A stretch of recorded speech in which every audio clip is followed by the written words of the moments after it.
गीता के अनुसार इंसान सिर्फ एक जन्म का नतीजा नहीं है, वो कई जन्मों की यात्रा संचय है। जो तुम आज हो वो सिर्फ आज का रिजल्ट नहीं है, बल्कि एक बहुत लंबी यात्रा का हिस्सा है। तो फिर हमें पिछले जन्म के कर्म क्यों याद नहीं रहते? क्योंकि यादें दिमाग में होती हैं, लेकिन कर्मों के संस्कार, इम्प्रेशन तुम्हारी आत्मा की गहरी परत पर छप जाते हैं। हर कर्म एक बारीक कंपन, वाइब्रेशन छोड़ते हैं और वही कंपन भविष्य में वैसी ही परिस्थितियों को, वैसे ही लोगों को और वैसे ही अनुभवों को तुम्हारी तरफ खींचता है। इसलिए कहा जाता है, तुम जीवन में वो अट्रैक्ट नहीं करते जो तुम चाहते हो, बल्कि तुम वही अट्रैक्ट करते हो जो तुम भीतर से हो। इसका मतलब यह नहीं है कि तुम बेबस हो, इसका मतलब यह है कि तुम अपने भाग्य के निर्माता भी हो और उसे भुगतने वाले भी हो। लेकिन यहाँ एक और गहरा रहस्य शुरू होता है।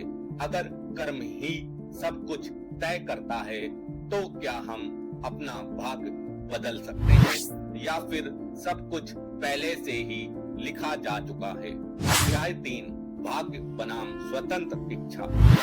क्या कभी तुम्हारे साथ ऐसा हुआ है, तुमने किसी चीज का पूरा प्लान बनाया, अपनी पूरी जान लगा दी, लेकिन एंड वक्त पर सब कुछ बदल गया और बाद में तुम्हें लगा शायद ये तो पहले से ही तय था? तो सवाल उठता है, क्या हम अपनी जिंदगी खुद चला रहे हैं या कोई हमारी स्क्रिप्ट पहले ही लिख चुका है? भगवत गीता में भगवान श्री कृष्ण एक बेहद बारीक बात समझाते हैं।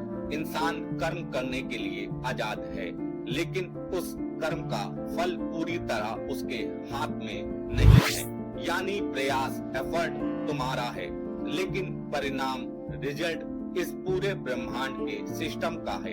यह जीवन दो बड़ी शक्तियों के खेल से चलता है। पहला है कर्म, एक्शन, जो तुम इस पल अपनी मर्जी से कर रहे हो, और दूसरा है प्रारब्ध, पास्ट इम्प्रिंट, जो तुम पिछले जन्मों से अपने साथ लेकर आए हो।